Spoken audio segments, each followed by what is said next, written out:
What is the standard color of ungrounded wires in residential house wiring? A. Black. Which type of wire is used for grounding in residential house wiring? C. Green or bare. Which wire is used as the neutral wire in residential house wiring? C. White. What type of wire is used for carrying current to the electrical devices in residential house wiring? C. Black. What is the standard voltage for residential house wiring in the USA?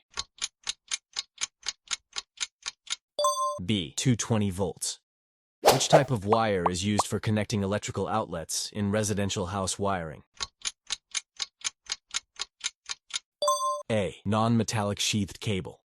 What is the purpose of a circuit breaker in residential house wiring? B. To protect against overcurrent. What is the purpose of a junction box in residential house wiring?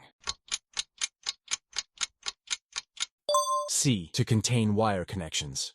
What is the purpose of GFCIs in residential house wiring? A. To prevent electric shocks. What is the maximum current rating for a typical residential branch circuit? B. 20 amps.